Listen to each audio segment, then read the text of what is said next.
رحم الله من قرأ الفاتحة. بسم الله الرحمن الرحيم. الحمد لله رب العالمين الرحمن الرحيم مالك يوم الدين إياك نعبد وإياك نستعين اهدنا الصراط المستقيم صراط الذين أنعمت عليهم غير المغضوب عليهم ولا الضالين. صدق الله العلي العظيم. لا حول ولا قوة إلا بالله العلي العظيم. أعوذ بالله من الشيطان اللعين الرجيم. بسم الله الرحمن الرحيم. الحمد لله على ما عرفنا من نفسه وألهمنا من شكره وفتح لنا من أبواب العلم بربوبيته ودلنا عليه من الإخلاص له في توحيده وجنبنا من الإلحاد والشك في أمره حمدا لا منتهى لحده ولا حساب لعدده ولا مبلغ لغايته ولا انقطاع لعمده والصلاة والسلام والتحية والإكرام على خير خلقه وأشرف بريته وحامل وحيه ومبلغ رسالاته سيد المرسلين خاتم النبيين أبي القاسم محمد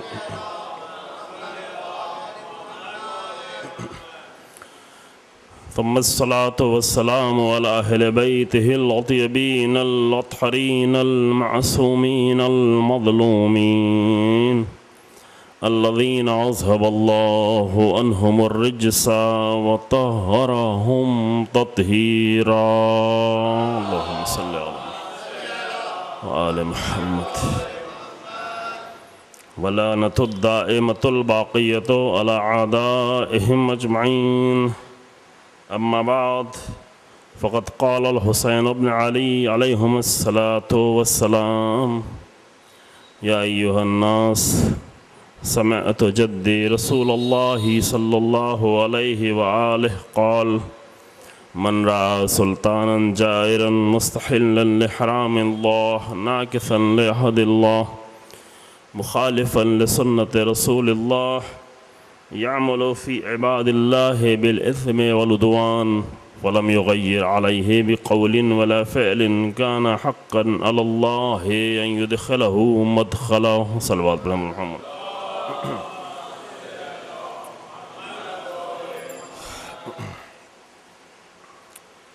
سرکار سید الشہداء حضرت امام حسین علیہ السلام کے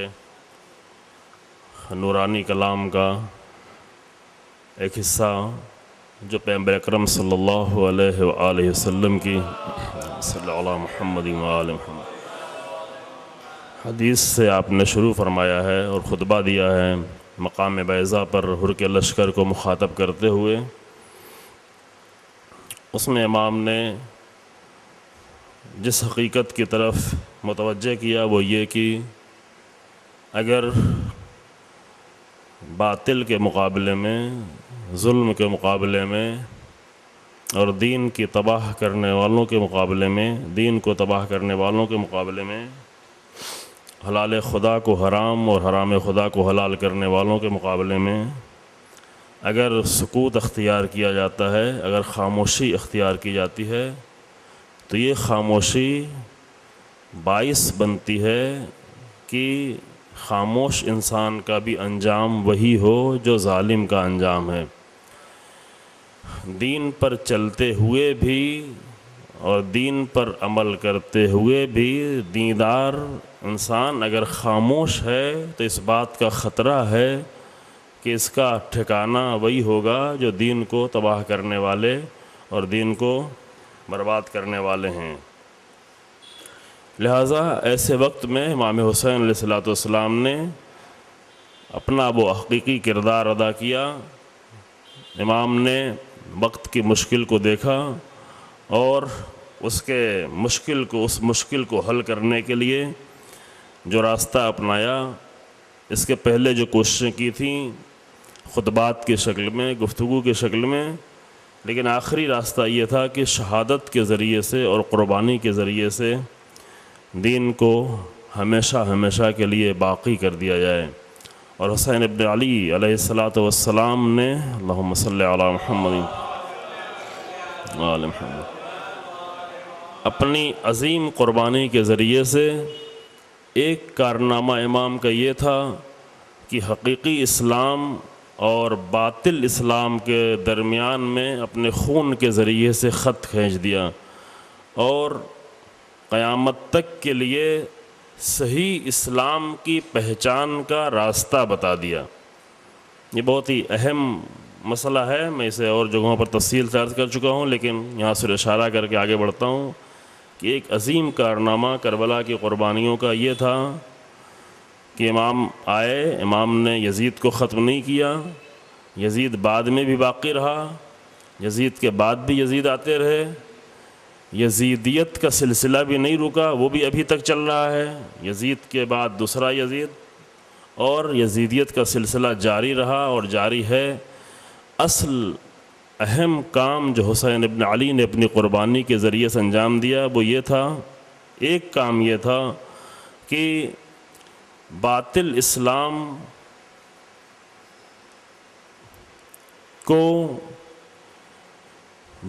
اسلام جو خلافت کے شکل میں پیش کیا جا رہا تھا اور نام اس کا اسلام دیا جا رہا تھا، اور دھیرے دھیرے وہی اسلام حقیقی اسلام بن جاتا لوگوں کی نگاہ میں، کیونکہ حکومتوں کا یہ اثر ہوتا ہے کہ جو حکومتیں کر رہی ہوتی ہیں، خاص کر اس زمانے کی حکومتیں، تو اسی طریقے سے دھیرے دھیرے لوگوں پر بھی وہی اثر پڑتا چلا جاتا ہے، حتیٰ دین کا اثر۔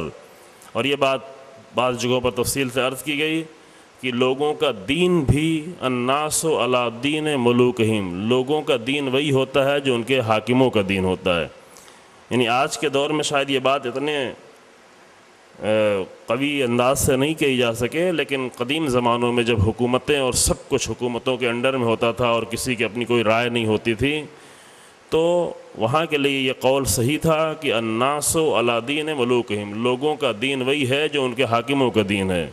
اگر حاکم کا دین یزید جیسے حاکم ہے اور اس کا یزیدی دین ہے تو دھیرے دھیرے اس دین کی حالت بھی وہی ہو جاتی جو یزیدی دین کی تھی، کیونکہ اس کے پہلے سارے دین کے ساتھ یہی ہو چکا تھا۔ عیسائیت وہ نہیں رہی جو حضرت عیسیٰ لے کر آئے تھے،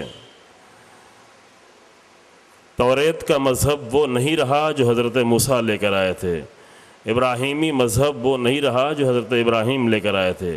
اس کے پہلے اور اس کے بعد ہزاروں جو انبیاء آتے رہے ان کا وہ مذہب نہیں رہا جو وہ لے کے آئے تھے۔ کیوں؟ اس لیے کہ بعد میں آنے والے یا اپنی نادانی کی بنیاد پر یا اپنے منفعت کی بنیاد پر یا اپنے فائدوں کی بنیاد پر آ کر دین میں تبدیلی کرتے رہے، حاکم ان کا ساتھ دیتے رہے، بادشاہوں کے تبدیل ہونے سے دھیرے دھیرے دین بھی تبدیل ہوتا چلا گیا۔ یہ پوری تاریخ ہے۔ حتیٰ ہم جس سرزمین پر زندگی گزار رہے ہیں اس بات کا بہت زیادہ امکان نظر آتا ہے کہ یہاں بھی انبیاء آئے ہوں گے، یہاں بھی کتابیں آئی ہوں گی، بعض کتابوں میں ایسے آثار بھی نظر آتے ہیں، لیکن حالات کے تبدیل ہونے کے ساتھ ساتھ پورا مذہب، پورا دین، سب کچھ تبدیل ہوتا رہا۔ یہ سب کچھ اسلام کے ساتھ بھی ہوتا۔ بنی امیہ کی کوششوں کا نتیجہ یہی تھا کہ اسلام کا نام اپنی جگہ پر رہ جائے، لیکن اسلام کے اندر جو میٹیریل ڈالا جائے اور اسلام کے اندر جو کچھ ہو وہ رسول اللہ کا نہ ہو بلکہ بنی امیہ کا ہو۔ اور یہ اثر پڑنا شروع ہو گیا تھا، اتنا پڑنا شروع ہو گیا تھا کہ اسے 50 سال میں بہت ساری تبدیلیاں نظر آنے لگی تھیں، جبکہ اس کے پہلے جتنے حاکم آئے تھے، حتیٰ معاویہ بھی جو حاکم بن کے آیا تھا، تو وہ کم سے کم ظاہری طور پر اسلام کی بہت رعایت کرنے کی کوشش کرتا تھا۔ اندر سے بہت کچھ ہو رہا تھا لیکن ظاہر میں اسلام کو، یعنی پابندیوں کے ساتھ نماز جماعت میں آنا، حاکم ہوتے ہوئے نماز جماعت پڑھانا، ظاہر میں کچھ نہ کرنا، ظاہر میں کوئی ایسا کام انجام نہ دینا ظاہری طور پر، باطنی طور پر اگرچہ بہت سارے اصحاب کو شہید کیا، بہت سارے اہل بیت کے چاہنے والوں کو شہید کیا، لیکن کسی کو پتہ نہیں چلتا تھا، لیکن ظاہری طور پر اس کے پہلے اسلام کی رعایتیں تھیں۔ یزید آیا تو اس نے ظاہر کی رعایت کرنا بھی چھوڑ دی۔ ایک وجہ امام حسین السلام کے قیام کی یہ بھی تھی علی الاعلان کہ یزید جو ایسا حاکم بن کے آیا جو ظاہری اسلام کی بھی رعایت نہیں کر رہا تھا، لیکن نام اسلامی تھا، خود کو خلیفہ مسلمین اور امیر المومنین جیسے لقب سے پہچانوایا جاتا تھا، اس لقب سے اس کو یاد کیا جاتا تھا۔ اور یہ حکومتوں کا اثر پوری تاریخ میں رہا ہے کہ حکومتیں جیسے جیسے چاہتی رہیں لوگوں کے رخ کو موڑتی چلی گئیں۔ ہم دو نمونہ بھی عام طور سے پیش کرتے ہیں ایسی جگہ پر کہ پورا ایران اہل سنت تھا، پورا ایران کئی سو سالوں تک پورا ایران اہل سنت تھا۔ ایک قم شہر اور تھوڑے سے نارتھ ایران میں اور کچھ بعض جگہوں کو چھوڑ کر پورا ایران اہل سنت تھا، لیکن ایران کا حاکم اور بادشاہ شیعہ ہوا تو پورا ایران شیعہ ہو گیا۔ یعنی یہ ایک تاریخی حقیقت ہے۔ اللہم صلی اللہ۔ علامہ ہلی رحمۃ اللہ علیہ کے ذریعے سے جب ایران کا بادشاہ شیعہ ہوا تو پورا ایران شیعہ ہو گیا، اور تقریباً ابھی 94 یا اس سے کچھ کم زیادہ % کی تعداد شیعہ کی۔ اسی کے بالکل برعکس پورا ایجپٹ یعنی پورا مصر شیعہ تھا، پورا مصر، یہی مصر جو ایجپٹ آپ کہتے ہیں، پورا مصر شیعہ تھا، لیکن وہاں کی حکومت تبدیل ہوئی، وہاں کا حاکم اہل سنت ہوا تو پورا مصر ابھی اہل سنت ہے۔ بہت مختصر سی تعداد وہاں پر شیعوں کی گنی چری کہی جا سکتی ہے۔ یعنی یہ حکومتوں کا تاریخ پر اثر رہا ہے۔ یہ میں مثال اس لیے پیش کر رہا ہوں، یہ دو کھلی ہوئی مثالیں، ورنہ اور بہت ساری مثالیں پوری دنیا بھری پڑی ہے ان مثالوں سے، کرسچنٹی کی دنیا میں، دوسرے مذہب کی دنیا میں، کہ حاکموں کی تبدیلی سے عوام پر کتنا بڑا اثر پڑتا ہے۔ اور اگر حکومت اسلامی میں یزید جیسا حاکم آ کر بیٹھا رہے گا تو نام تو اسلام کا رہے گا، لیکن وہ اسلام محمدی اسلام نہیں بلکہ یزیدی اسلام ہو جائے گا، بنی امیہ کا اسلام ہو جائے گا۔ لہذا حسین ابن علی کا سب سے عظیم جو کارنامہ تھا وہ یہ تھا کہ اپنی قربانی کے ذریعے سے قیامت تک کے لیے ایک خون کی لکیر کھینچ دی حقیقی اسلام اور باطل اسلام کے درمیان، کہ آج بھی اگر صحیح اسلام کو پہچاننا ہے تو کربلا کے ذریعے سے پہچانا جا سکتا ہے۔ بہت ساری اسلام کی جو شکلیں نظر آ رہی ہیں، اس کی وجہ یہ ہے عزیزو کہ اتنی ساری جو شکلیں اسلام کی نظر آ رہی ہیں اس کا ربط کربلا سے نہیں ہے، ورنہ ایسی شکلیں نظر نہ آتی۔ انشاءاللہ کہ بعد میں طے ہوا ہے کہ تقریباً 20-22 دن بعد حیدرآباد میں 4-5 دن کی مجلس ہوگی، وہاں پر اسی موضوع پر گفتگو کی جائے گی، اسلام کی متضاد تصویریں جو بالکل ایک دوسرے کے مقابلے میں ہیں، حتیٰ جو شیعت میں ابھی یہ تصویریں ٹکرائی ہوئی نظر آ رہی ہیں۔ لہذا شیعت میں بھی وہ نظر آئے گا ایک حقیقی اسلام، ایک حقیقی شیعت، ایک علوی و فاطمی و حسنی و حسینی اور امامی شیعت کی جس کا تعلق بہت گہرا ہے ائمہ کی آئیڈیالوجی سے، کربلا کی آئیڈیالوجی سے۔ اس کے مقابلے میں ایک دوسری شیعت ہے جس میں ظاہر تو ممکن ہے بہت کچھ نظر آئے، لیکن اندر سے آئیڈیالوجی نہیں ہے، خالی ہے، اندر سے بالکل خالی حصہ۔ اس پر بعد میں انشاءاللہ دوسری جگہ پہ گفتگو کی جائے گی، لیکن یہاں پہ صرف یہ عرض کرنا ہے کہ امام نے اپنی تحریک اور اپنی قربانی کے ذریعے سے، کہ یہ تحریک جو قربانی تک گئی فقط زبان کی تحریک نہیں تھی، فقط تقریروں کی تحریک نہیں تھی، فقط خطبوں کی تحریک نہیں تھی، فقط بیان کی تحریک نہیں تھی، بلکہ یہ وہ تحریک تھی حسین ابن علی کی جو شہادتوں تک گئی۔ اور اس تحریک کا سب سے پہلا اور سب سے بڑا اثر یہ ہوا کہ اسلام حقیقی ہمیشہ کے لیے محفوظ ہو گیا، اور جب بھی کسی کو حقیقی اسلام ڈھونڈنا ہو تو آگے کربلا سے لے جائے، چاہے وہ شیعہ ہو چاہے وہ سنی۔ یہ ایک حقیقت ہے عزیزو، یعنی کربلا میں صرف مصائب نہیں رکھا گیا ہے، کربلا میں اسلام رکھا گیا ہے۔ مصائب ہے ایک پہلو کربلا کا جو بہت ہی اہم پہلو ہے اور بہت ضروری پہلو ہے، اور در حقیقت مصائب کا پہلو اسی لیے اتنا زیادہ اہم ہے بھی روایتوں میں، کیونکہ مصائب کے ذریعے سے جب انسان کا دل نرم ہو جائے تو وہ آ کر اس نرم دل میں حسینی اسلام کو اپنے ساتھ لے کے جائے، جو حقیقی اسلام ہے، جو اسلام کا سب سے اہم چہرہ ہے۔ البتہ کربلا کا ایک دوسرا بہت بڑا اثر تھا، پہلا اثر یہ تھا، لیکن دوسرا جو بہت عظیم اور بہت بڑا اثر کربلا کا ہے وہ یہ ہے کہ قیامت تک کے لیے حسین ابن علی نے آنے والے ہر دور کے لیے مظلوموں کے ہاتھ میں حسینیت کا اسلحہ دے دیا ہے، اور حسینیت کا اسلحہ ہر دور میں ہر اسلحے پر غالب آنے والا ہے، چاہے کتنا ہی دنیا ترقی کر لے جائے، چاہے کتنا ہی اسلحوں کی کمپنیاں نئی ٹیکنالوجی کے ذریعے سے بڑے بڑے اسلحے بنائیں، لیکن سارے اسلحے ناکام ہو جائیں گے حسینیت کے اسلحے کے مقابلے۔ یہ کوئی خطابت نہیں ہے عزیزوں، یہ میں کوئی جذبات میں آ کر کوئی خطابت نہیں کر رہا ہوں، یہ ایک حقیقت ہے جس کے عینی نمونے اور ابھی کے نمونے ہمیں سب نظر آ رہے ہیں، پورے عالم اسلام میں جگہ جگہ نظر آ رہے ہیں کہ جن لوگوں کے پاس حسینیت کا اسلحہ ہے ان کے مقابلے میں ساری کوششیں اور سارے اسلحے استعمال کیے گئے، لیکن ناکامی ہمیشہ باطل کو ہی، اور حسینیت کا اسلحہ کامیاب رہا۔ اللہم صلی علی محمد و آل محمد، کامیاب رہا۔ یہ اور بات ہے کہ اس اسلحے سے استفادہ ہم نے بہت کم کیا ہے تاریخ میں، اگر پہلے بھی یہ اسلحے سے استفادہ کیا جا رہا ہوتا تو پہلے بھی بہت ساری کامیابیاں ہوتی، لیکن ہم نے اپنے دور میں الحمدللہ اس لیے کہہ رہے ہیں کہ یہ حمد کرنے کا مقام ہے کہ ہم ایک ایسے دور میں زندگی گزار رہے ہیں کہ جہاں پر حسینیت کے اسلحے کو اس طرح استعمال کر کے باطل کو اس طرح سرنگوں کیا گیا ہے، واقعاً حمد کا مقام ہے۔ یہ حمد کا مقام اس لیے ہے کیونکہ دعائے عرفہ میں امام حسین علیہ السلام نے اللہم صلی علی محمد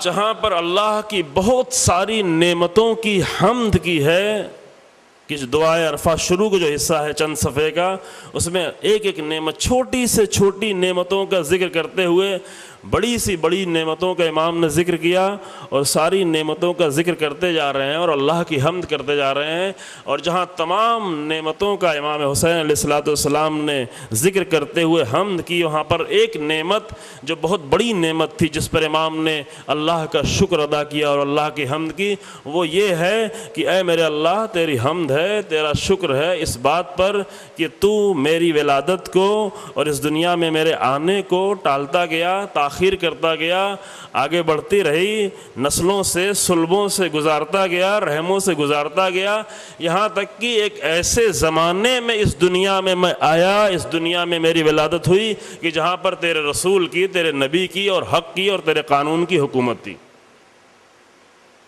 یہ بہت بڑا مقام ہے، حمد کا مقام ہے۔ تو اسی بنیاد پر ہم بھی اپنے زمانے میں حمد کر سکتے ہیں، شکر کر سکتے ہیں کہ پروردگارہ ہم ایک ایسے دور میں زندگی گزار رہے ہیں کہ جہاں اہل حق کو فرار نہیں کرنا پڑ رہا ہے، بھاگنا نہیں پڑ رہا ہے، جان بچانے کے لیے چھپنا نہیں پڑ رہا ہے۔ تو یہ سارے دور ہم گزار چکے ہیں، یہ سارے دور سادات نے اپنے آپ کو سادات کہنا چھوڑ دیا، اگر سادات کہا تو اپنا مذہب بیان کرنا چھوڑ دیا۔ ابھی اسی ہندوستان میں کتنی بڑی تعداد سادات کی ہے جو صرف اس لیے اہل بعض اہل حدیث ہوئے ہیں کہ چونکہ انہوں نے اپنے مذہب کو چھپا کے رکھا اور اپنے اولاد کو نہیں بیان کر پائے، ڈروں کی وجہ سے، خطروں کی وجہ سے۔ جو ہجرت کرتے گئے عرب دنیا سے ایران کی دنیا میں ہجرت کرتے آئے، ایران سے بھاگ کر ہندوستان اور پاکستان میں ہجرت کرتے آئے، یہ سب اس لیے کرتے آئے کیونکہ اپنے آپ کو سید کہنا ان کے لیے مشکل تھا، اپنے آپ کو حسینی کہنا مشکل تھا، اپنے آپ کو علوی کہنا مشکل تھا۔ لیکن الحمدللہ ہم آج ایسے دور میں نہیں ہیں کہ جہاں ہم بھاگ رہے ہوں، ہم فرار کر رہے ہوں، بلکہ آج ہم ایسے دور میں ہیں کہ ہماری آئیڈیالوجی سے دنیا کی ہر باطل آئیڈیالوجی فرار کر رہی ہے اور بھاگ رہی ہے۔ یہ بھی خطابت نہیں، تو جرم ہے آپ نے، ایک یہ دور ہے، یہ حمد کا دور ہے، اور جہاں حسینیت کا اسلحہ ہر جگہ غالب ہوتا نظر آیا۔ کسی نے تصور بھی نہیں کیا تھا، سوچ نہیں پاتے تھے لوگ کہ اتنے بڑے دنیا کی چھٹی فوجی طاقت جس کے پیچھے پورا یورپ اور امریکہ اور سب لگے ہوئے ہیں، وہ چند ہزار جوانوں کے مقابلے میں 2006 کی جنگ میں وہ ہار جائے گی۔ یہ تو آپ لوگوں کی نگاہوں کے سامنے ہوا نا یہ ماجرا 2006 کی جو جنگ ہوئی۔ حتیٰ بہت سارے مومن لوگ بھی نہیں سمجھ پا رہے تھے کہ کیا ہوگا، لیکن خدا کی قسم ہم لوگ مطمئن بیٹھے تھے کہ اس جنگ کو بہرحال حزب اللہ جیتے گی، اس لیے جیتے گی کہ یہ قرآن کا قانون ہے کہ ان تنصروا اللہ ینصرکم ویثبت اقدامکم، اگر تم اللہ کی مدد کرنے کے لیے نکلو گے تو اللہ تمہاری مدد کرے گا اور تمہارے قدموں کو مضبوط کر دے گا۔ یہ قانون ہے قرآن کا، اور یہ قرآن کا قانون ہے کہ کم من فئۃ قلیلۃ غلبت فئۃ کثیرہ باذن اللہ، کیسے چھوٹے چھوٹے گروہ ہوتے ہیں جو بڑے بڑے لشکروں پر غالب آ جاتے ہیں اللہ کی مدد سے۔ یہ سب قانون ہے قرآن کا۔ فقط مشکل یہ ہے کہ کوئی اللہ کی مدد کرنے کے لیے نکلے، ہماری ساری شکست کی دلیل یہ ہے کہ ہم نے اللہ کے لیے قیام نہیں کیا تھا۔ وہ جو مکہ کی سرزمین کو، توحید کی سرزمین کو اپنے ہاتھ میں لیے ہوئے ہیں، ان کی سب سے بڑی مشکل یہ ہے کہ نام جگہ جگہ توحید کا ہے، نعرے توحید کے ہیں، لیکن توحید سے سب سے زیادہ دور وہی قوم ہے عزیزو۔ اسی لیے ساری ذلتیں عالم اسلام کی، نہ صرف اپنے ملک کے لیے بلکہ پورے عالم اسلام کے لیے ذلت کا سبب بنا ہوا ہے آل سعود۔ کیوں؟ اس لیے کہ نعرے توحید کے ہیں لیکن پورا عمل مشرکانہ ہے۔ لیکن اسی زمانے میں بالکل برعکس ہم نے یہ بھی دیکھا کہ اللہ والے اٹھے اور ان کو اللہ نے کامیابی دی، قرآن کے قانون پر عمل ہوا، قرآن کا فارمولہ اپنایا گیا، اور اس فارمولے کے نتیجے میں جو لوگ تصور بھی نہیں کر پا رہے تھے کہ ایسا ہو سکتا ہے وہ کر کے دکھایا۔ پھر آپ کہیں یہ تو شیعہ لوگ تھے، یہ تو اہل بیت کے چاہنے والے تھے، یہ حسین ابن علی کے چاہنے والے تھے، لیکن نہیں عزیزو، یہی فارمولہ فلسطین کی حماس کے اہل سنت نے اپنایا۔ یہ فارمولہ انہوں نے سعودی عرب سے نہیں لیا تھا، یہ فارمولہ انہوں نے مصر سے نہیں لیا تھا، یہ فارمولہ انہوں نے ترکی سے نہیں لیا تھا، بلکہ یہ فارمولہ انہوں نے حزب اللہ سے اور ایران سے لیا تھا، اور وہ فارمولہ تھا حسینیت کا فارمولہ۔ تھے اہل سنت لیکن انہوں نے بھی حسینیت کا اسلحہ لینا سیکھا تو ان کو بھی کامیابی ملی۔ اللہم صلی علی محمد۔ یعنی ہماری نگاہوں کے سامنے 2008 میں جو جنگ ہوئی، وہ جنگ جو ہے 22 دنوں کی تھی، اور ابھی جو پچھلے چند مہینے پہلے جنگ ہوئی، دونوں جنگ میں ان کے پاس اسلحہ نہیں تھا۔ آپ یہ سمجھتے ہیں کہ وہ 90 کلو کے میزائلوں سے وہ جیت گئے ہیں؟ 90 کلو کے ایسے میزائل تھے کہ اگر کسی کے سر پہ جا کر نہ پڑے تو کچھ نہیں ہوتا تھا، یعنی ایک چھوٹا سا سوراخ ہو جاتا تھا۔ یہ جو فلسطین سے میزائل داغے جاتے تھے، کیا ہوتا تھا؟ کہیں روڈ پہ جا کے پڑا تو چھوٹا سا سوراخ ہویا، کہ کسی گھر پہ جا کے پڑا تو چھوٹا سا سوراخ ہویا۔ ان میزائلوں سے وہ نہیں جیتے، ان میزائلوں سے، ان بموں کے مقابلے میں کہ جو انہیں یورپ اور امریکہ سے ملا ہوا تھا، ان بموں کے مقابلے میں ان میزائلوں سے انہوں نے جنگ نہیں جیتی ہے، بلکہ جنگ جیتنے کی وجہ یہ ہے کہ ان کو کربلا کی حسینیت کا اسلحہ کسی نے دے دیا تھا، اور وہ اسلحہ تھا کہ باطل کے مقابلے میں استقامت کرنی ہے اور ڈٹے رہنا ہے۔ نتیجہ سامنے آ گیا۔ لہذا جنگ جیتنے کے بعد نہ انہوں نے سعودی عرب کا شکریہ ادا کیا، نہ مصر کا شکریہ ادا کیا، نہ ترکی کا، چونکہ یہ بڑے ملک ہیں عالم اسلام کے جو اہم رول ادا کرنے والے ملک سمجھے جاتے ہیں، وہ یہ سارے ملک ہیں۔ کسی کا انہوں نے شکریہ ادا نہیں کیا، سب نے مل کر آ کر اس کا شکریہ ادا کیا کہ جس نے انہیں یہ اسلحہ دیا تھا، میزائل کا اسلحہ نہیں، حسینیت کا اسلحہ۔ اور آج عالم اہل سنت، یہ بات میں اور جگہوں پہ عرض کر جو عالم اہل سنت آج دھیرے دھیرے اپنے آپ کو آمادہ کر رہا ہے آئیڈیالوجیکل اعتبار سے تشیع کے قریب ہونے کے لیے، چونکہ اہل سنت کا بنیادی یہ قانون ہے کہ وہ کبھی بھی اپنے حاکموں کے مقابلے میں کھڑے نہیں ہوتے۔ یہ تاریخ ہی میں نہیں بلکہ ان کی ان کے دین کا حصہ ہے، ان کی آئیڈیالوجی کا حصہ ہے کہ جو بھی حاکم ہے وہی اولو الامر ہے اور اس کی ہمیں اطاعت کرنا ہے۔ یہ آپ نے سنا ہوگا مجلسوں میں، یعنی شیعت اور اہل سنت کے درمیان میں ایک فرق یہ ہے کہ شیعت یہ کہتی ہے کہ اولو الامر جو قرآن میں آیا اس سے مراد معصوم ائمہ علیہم السلام ہے۔ اللہم صلی علی محمد و آل محمد۔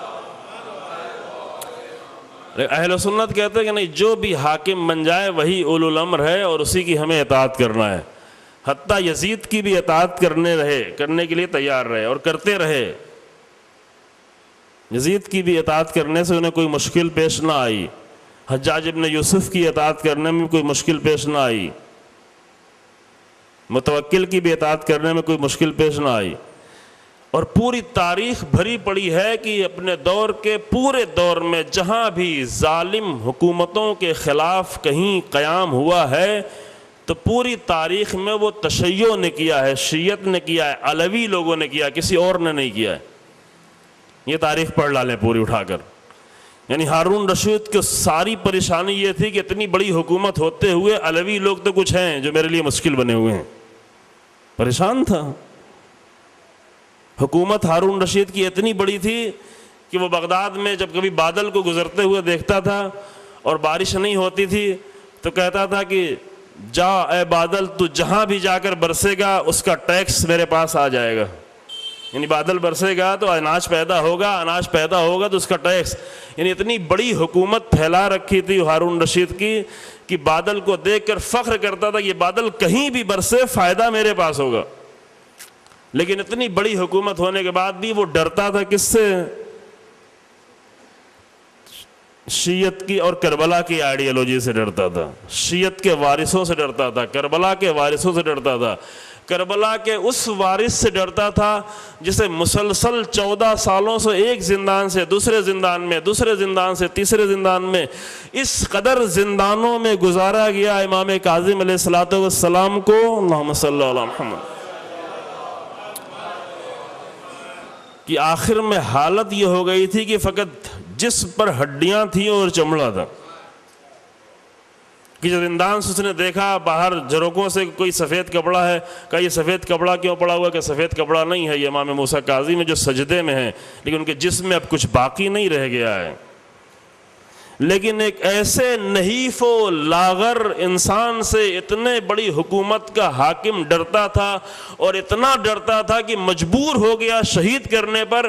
کیوں مجبور ہوا؟ اس لیے کہ یہ جو نحیف و لاغر انسان تھا ایک انسان نہیں تھا بلکہ کربلا کی آئیڈیالوجی کا وارث تھا، اور کربلا کا اسلحہ اس کے پاس تھا۔ یہ فرق تھا۔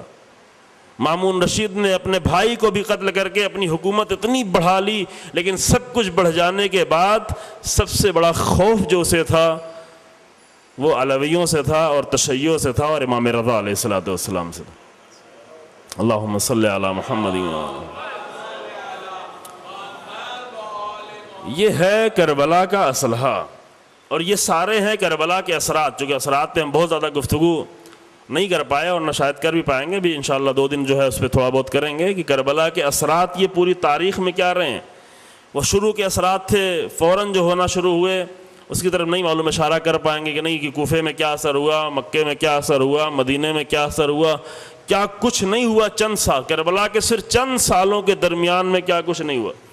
لیکن وہ اثرات فقط وقتی اثرات نہیں تھے، کربلا ایک ایسا عمل نہیں تھا کہ جس کا وقتی کچھ اثر سامنے آ جائے پھر بعد میں ختم ہو جائے، نہیں، کربلا جیسے جیسے زمانہ آگے بڑھتا جائے گا اور انسان کا شعور بڑھتا جائے گا ویسے ہی ویسے کربلا کا اثر بھی بڑھتا جائے گا۔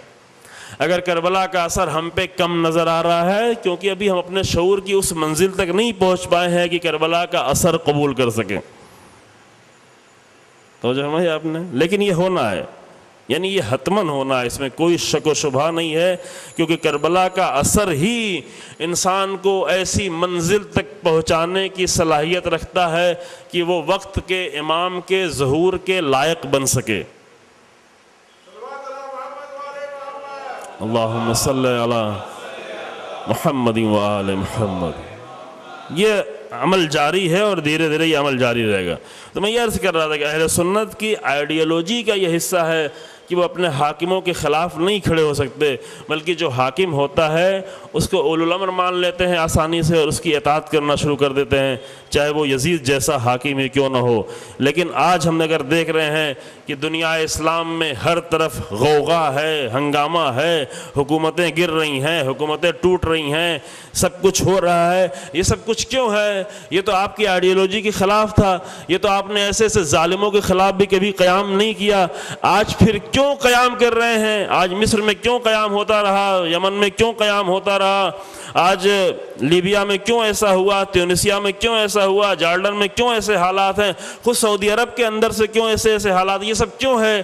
یہ سب اس لیے ہے کہ آج اہل سنت کو بھی کسی نے حسینیت کی روح اور حسینیت کی آئیڈیالوجی سے آشنا کر دیا ہے۔ یہ ایک اہم مسئلہ ہے، یعنی یہ کربلا کا اثر ہے، یہ کربلا کا اثر جو اہل سنت تک پہنچ رہا ہے۔ البتہ فلسطین کی حماس بہت اچھی طریقے سے آشنا ہو گئی ہے، اگرچہ فقہی اعتبار سے وہ اہل سنت ہوں، لیکن آئیڈیالوجی کے اعتبار سے ابھی فلسطین کی حماس شیعت سے کہیں زیادہ نزدیک ہے اہل سنت کے مقابلے میں، باقاعدہ طور پر۔ تو دوسرا یہ نتیجہ تھا کربلا کا، دوسرا اہم نتیجہ، پہلا یہ تھا کہ قیامت تک کے لیے حق اور باطل اسلام کے درمیان میں ایک ایسا خط کہ جو پہچانا جا سکے کربلا کے ذریعے سے آ کر صحیح اسلام، اور جب بھی کوئی چاہے کہ صحیح اسلام تک اپنے آپ کو پہچانے تو جا کر کربلا سے صحیح اسلام لینا شروع کر دے۔ یعنی کربلا سے مصائب اور رونے اور گریے کے ساتھ ساتھ اسلام لینا، یہ بہت ہی اہم نقطہ عزیزو۔ کربلا اسلام ہے، کربلا دین ہے، حسین ابن علی دین ہے، حسین ابن علی کی قربانی دین ہے، حسین ابن علی کی قربانی فقط مصائب نہیں ہے بلکہ دین ہے۔ تو وہاں سے مصائب بھی ہے لازم لینا جس پر گریہ کیا جائے، لیکن وہاں سے دین بھی لینا ضروری ہے، اور وہ ہے وہی حسینی دین، علوی دین، فاطمی دین۔ یہ فاطمی مذہب ہے، اگرچہ ان سب کو آخر میں ہم کہتے ہیں جعفری مذہب۔ جعفری مذہب اس لیے کہتے ہیں کہ اس مذہب میں سب سے زیادہ اس آئیڈیالوجی کو پہچانے میں امام جعفر صادق علیہ السلام کا کردار ہے، اور سب سے زیادہ حدیثیں امام کی طرف سے آئی ہیں، چھٹے امام کی طرف سے، اس لیے کہا جاتا ہے۔ لیکن یہ اصلی مذہب جو ہے وہ کہاں سے ہے؟ اصل میں یہ محمدی ہے، علوی ہے، فاطمی ہے، حسنی ہے، حسینی ہے۔ حسین ابن علی اس لیے میدان کربلا میں یزید جیسے ظالم کے مقابلے میں کھڑے ہوئے ہیں کہ فرماتے ہیں کہ میری ماں کی آغوش مجھے اجازت نہیں دیتی کہ میں ظالم کی بیعت کروں۔ یہ خود امام کا کلام، اجازت نہیں دیتی میری ماں کی آغوش۔ یا باللہ ورسولہ والمؤمنون ونفوس عبیہ، نفوس عبیہ، اور ایک دو کلمہ اور بھی ہے جو ابھی فی الحال ہمارے ذہن میں نہیں ہے۔ اللہ منع کرتا ہے، رسول اللہ منع کرتے ہیں اس بیعت سے، مومنین منع کرتے ہیں، غیرت دار نفوس منع کرتے ہیں، پاکیزہ خاندان منع کرتے ہیں۔ وَحُجُورٌ طَابَتْ وَطَهُرَتْ، اور وہ پاک اور پاکیزہ آغوش جس میں میں پلا ہوں، وہ آغوش مجھے منع کرتی ہے کہ ظالم کی بیعت کی جائے۔ تو حسینی اسلام اصل میں فاطمی اسلام ہے، اور حسینی قیام در حقیقت فاطمی قیام کا نتیجہ ہے کہ ایک بی بی 18 سال کی عمر میں کس طرح سے آ کر قیام کرتی ہے، یہاں تک کہ نہ اپنی جان کی پرواہ ہے نہ اپنے بچے کی جان کی پرواہ ہے۔ یہ امام حسین علیہ السلام کی نگاہوں میں رہا ہے، اگرچہ اس وقت عمر 7 سال کی تھی، لیکن امام کی 7 سال کی عمر کا کوئی مسئلہ نہیں ہوتا، امام ہر چیز کی حقیقت کو جان رہا ہوتا ہے۔ تو یہ سب کچھ ہے اثر عزیزو، اور یہ اثر ابھی بہت تیزی سے اور بڑھتا ہوا آگے جا رہا ہے، اور یہ تحریک سب جا کر مل جاتی ہے۔ یعنی بیچ میں یہ کربلا ہے، کربلا کی تحریک پہلے سے جا کر ملتی ہے بعثت سے، اور بعثت کے پہلے انبیاء سے، اور یہ کربلا کی تحریک بعد میں جب شروع ہوتی ہے تو تمام تحریکوں سے جڑتی کہ شاید ہم کل آپ کی خدمت میں بعض تحریکوں کا نام لیں جو بڑی تحریکیں آئیں ہمارے اپنے دور کی، ادھر 150-200 سالوں کے درمیان میں جو بڑی تحریکیں آئیں، جس کا بہت بڑا اثر پڑا، ورنہ آج عالم اسلام کی نہیں معلوم کیا حالت ہوتی۔ اور یہ آگے بڑھتے بڑھتے جا کر ظہور سے جڑ جائے گا. کربلا بیچ میں ہے. کربلا اس پوری تحریک اور پورے موومنٹ میں بیچ میں ہے. کربلا جڑی ہوئی ہے پہلی تمام انبیاء کی تحریکوں سے، جس میں خاص کر بعثت پیغمبر اکرم صلی اللہ علیہ وآلہ وسلم،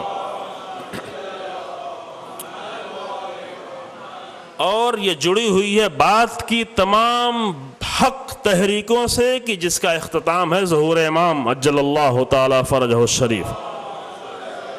اللہم صلی علی محمد.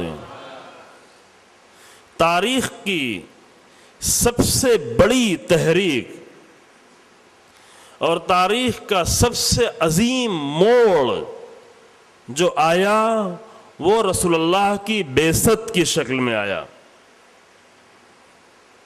اس پر بہت توجہ کریں. اس لیے توجہ کرنا زیادہ ضروری ہے کہ آج ہمارے ہندوستان پاکستان میں بعثت سے آشنا ہی نہیں ہے لوگ. نہ اہل سنت آشنا ہے، نہ شیعہ آشنا ہے. یعنی تاریخ انسانی میں سب سے بڑا جو قدم اٹھا اور سب سے بڑا جو موڑ آیا پوری تاریخ میں،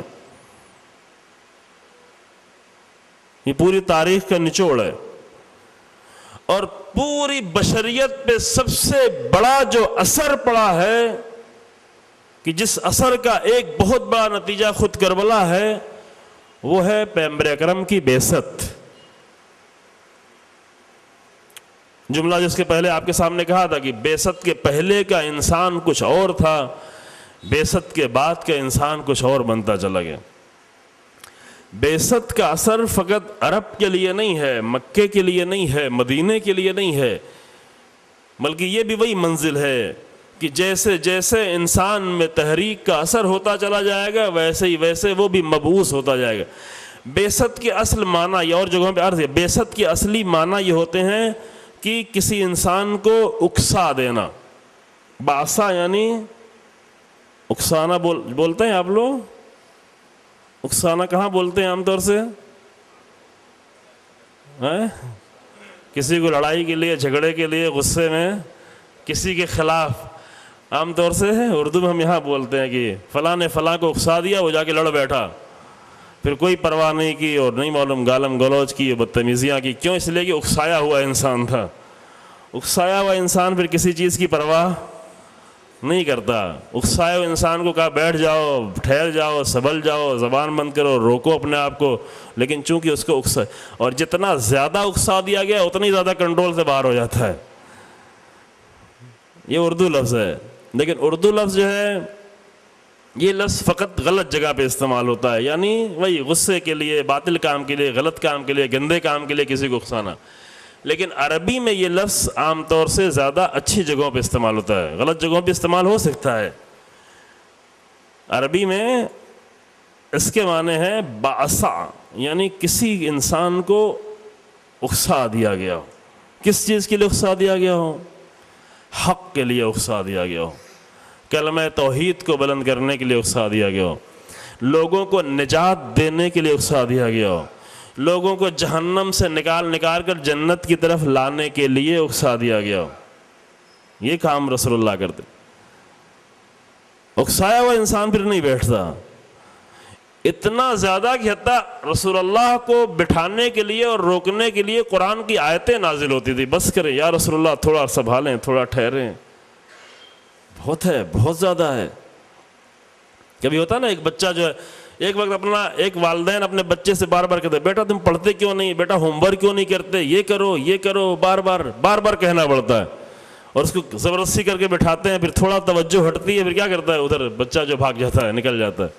پھر کبھی ادھر جاتا ہے ذہن، کبھی ادھر جا کے ٹیبلٹ پہ کھیلنے لگتا ہے، ٹیلی ویژن دیکھنے لگتا ہے. لیکن اگر اندر سے اس کو کوئی اکسا دے علم کے لیے تو والدین کو کہنا پڑتا ہے بیٹا بس کرو، کتنا پڑھو گے، اب کھانا کھا لو، اب سو جاؤ، اب آرام کر لو.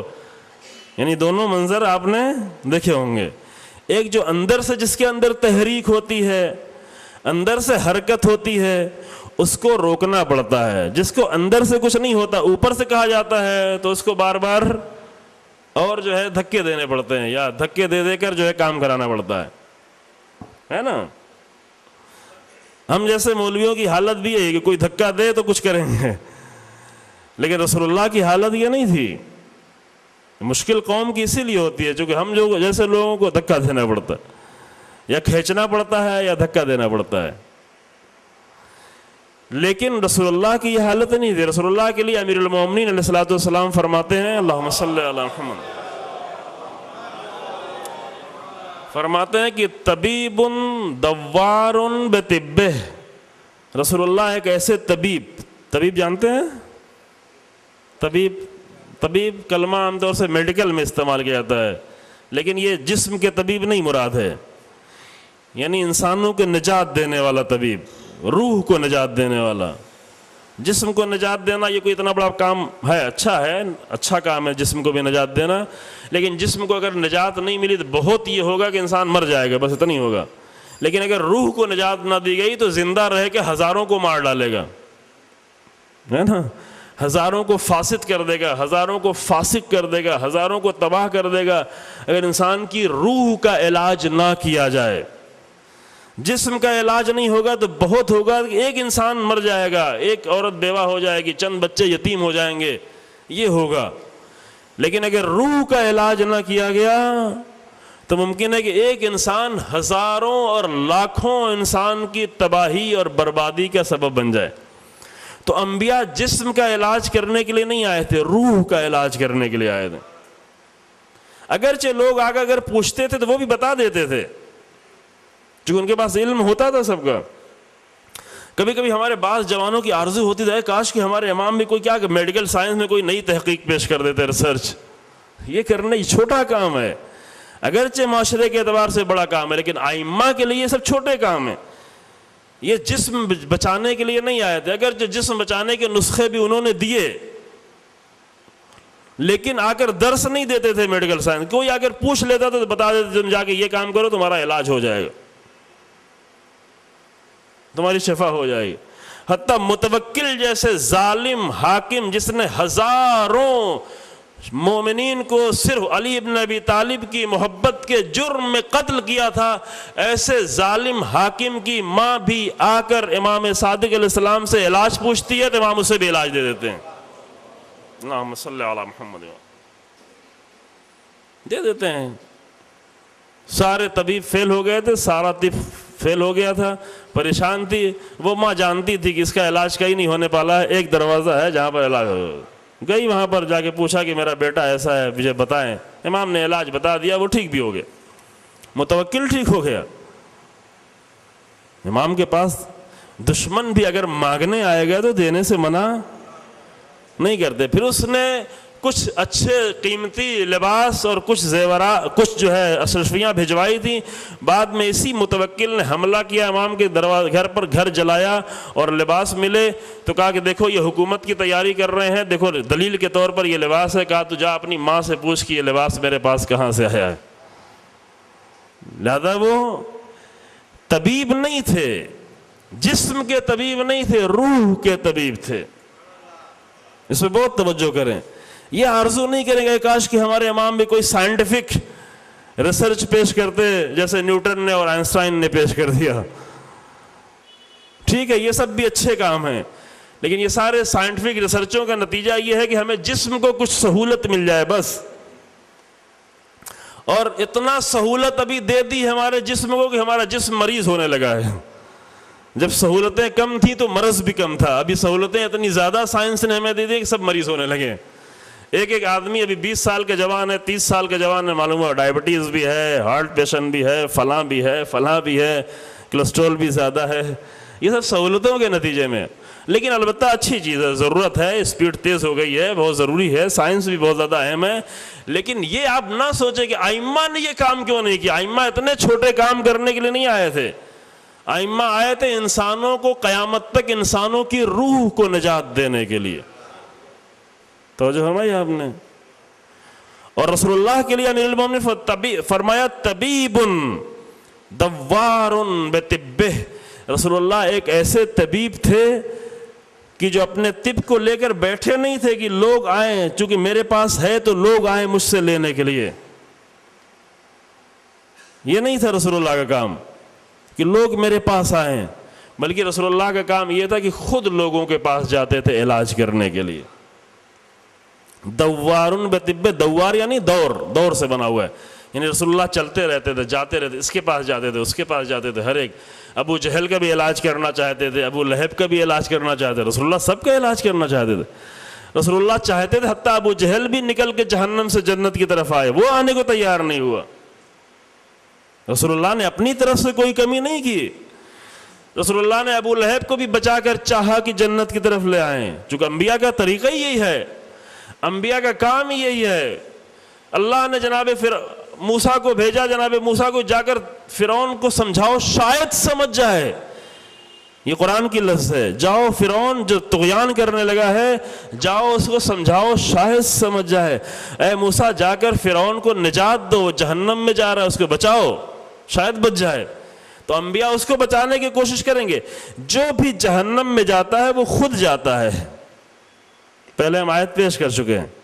انبیاء نے فرعون جیسے لوگوں کو بچانے کی کوشش کی، ابو جہل و ابو لہب جیسے لوگوں کو بچانے کی کوشش کی۔ اکرمہ جو ابو جہل کا بیٹا تھا، فتح مکہ ہوئی اور لوگ فریاد بلند کر رہے تھے کہ مکے والوں نے اتنا ظلم ڈھایا ہے مسلمانوں پر، اتنی جنگیں لڑی ہیں، آج ہم جیت گئے ہیں تو آج تو ان کا کیا کریں گے، آپ کے لہجے میں یہ ان کا جملہ تھا، الیوم یوم الملحمہ، آج تو گردنیں کٹنے کا دن ہے، آج تو خون بہنے کا دن ہے، آج تو جسم کے ٹکڑے ٹکڑے ہونے کا دن ہے، کیونکہ انہوں نے ہمیں اتنی تکلیف پہنچائی ہے تو آج ہم سب کا انتقام لے لیں گے کہ آج ہمیں فتح مکہ ہو گئی۔ ادھر مسلمان یہ نعرے لگا رہے تھے، الیوم یوم الملحمہ، الیوم یوم الملحمہ، رسول اللہ نے کہا یہ نعرہ روکو، بند کرو، اور یہ دوسرا نعرہ دینا شروع کرو، الیوم یوم المرحمہ، آج رحمت کا دن ہے، آج کرم کا دن ہے، آج معاف کرنے کا دن ہے۔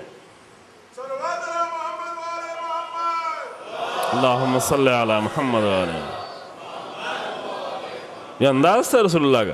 لیکن کچھ لوگوں کے لیے کہ ان کا جرم اتنا سنگین تھا، 8-9 لوگوں کا، کہ ان کے لیے کوئی معافی نہیں، اس میں کچھ لوگ بھاگ نکلے۔ اس میں ایک اکرمہ ابن ابو جہل تھا، ابو جہل کا بیٹا اکرمہ، وہ بھی بھاگ نکلا، بھاگ گیا، اور جا کر بھاگتے بھاگتے وہ صحرا میں پھنس گیا، پیاسا، بھوکا پیاسا، راستہ بھول گیا، اکیلا تھا، فرار کیا تھا اس نے، بھاگ گیا۔ جب دیکھا کہ جان جا رہی ہے اور پانی نہیں ہے، کھانا نہیں، آخری لمحہ آیا، تو آخری لمحے میں سب کو اللہ یاد آتا ہے، چاہے وہ ابو جہل کا بیٹا ہی کیوں نہ، سب کو یاد آتا ہے۔ کیا کہ میرے اللہ اگر تو مجھے نجات دے دے یہاں سے، اس صحرا سے، اس ڈیزرٹ سے، تو میں دل سے جا کر تیرے رسول پر ایمان لاؤں گا۔ اور اللہ نے نجات دے دی، پھر وہ واپس آیا، واپس آ کے مسلمان ہوا، رسول اللہ کے ساتھ رہنے لگا۔ حتیٰ بعض لوگوں نے اسے چھیڑ کے صرف یہ کہہ رہے تھے کہ ابو جہل، اکرمہ ابن ابو جہل، طنز میں کہنا چاہ رہے تھے۔ دیکھیں رسول اللہ کو گوارا نہیں ہے، اکرمہ ابن ابو جہل کہہ رہے تھے، رسول اللہ نے آ کر منع کیا کہ اس کو اس نام سے نہیں پکارو، تو جن لوگوں نے پرانا جرم کیا ان کی سزائیں بعد والوں کو نہیں دی جاتی۔ یہ رحمت تھی رسول اللہ کی، کرم تھا، یہ طبیب تھے، یہ اکرمہ کے بیٹے کی بھی نجات دے کر لے کے آئے، طبیب دوار بطبہ تھے، اپنے طب کے ساتھ ساتھ یہ بیست تھی عزیزو۔ اور بہت ہی آسان طریقے سے آ کر لوگوں کے دلوں میں جو نعرہ، رسول اللہ کا جو پہلا نعرہ تھا وہ کیا تھا، ایک جملہ تھا، اس ایک جملے میں اتنا آسان سا نعرہ جو دل میں اتر جانے والا، ایک جملہ، چھوٹا سا جملہ، اور اس چھوٹے سے جملے میں فقط 3 حرف تھا، الف، لام اور میم، صرف 3 حرف۔ کون سا جملہ تھا؟ نہ الف لام ہے، میم نہیں، الف لام ہے، ان الف لام میم، الف لام ہے بن کر جملہ جو بنا رسول اللہ کے جو پہلا نعرہ، جو آج تک بھی باطل کی حکومتوں کو لرزا رہا ہے، وہ وہی پہلا نعرہ تھا، لا الہ الا اللہ،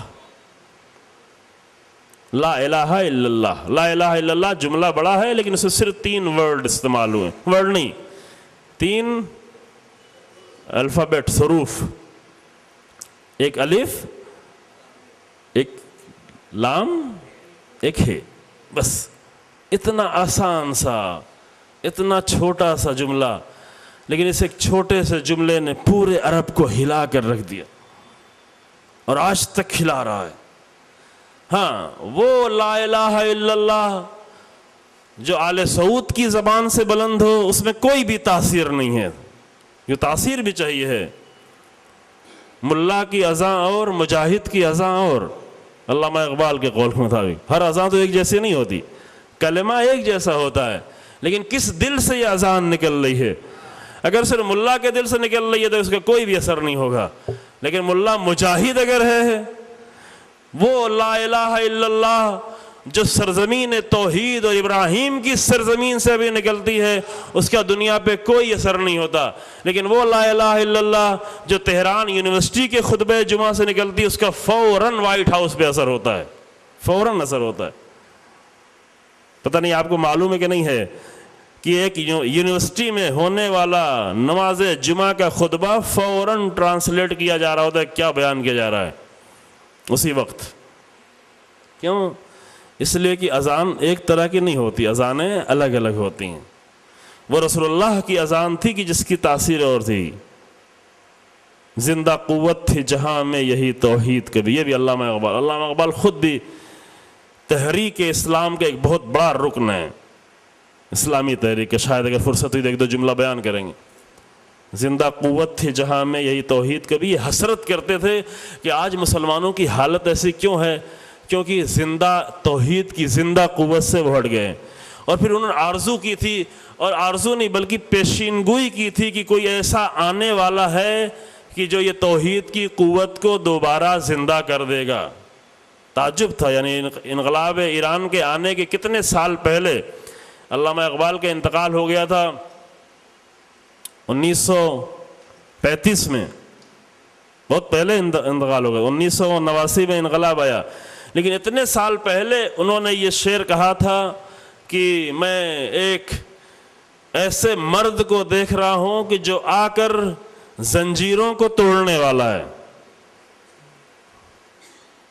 وہ شعر ابھی فی الحال ہمارے ذہن میں یاد نہیں آ رہا ہے، شعر کے معاملے میں بہت کچا آدمی ہوں.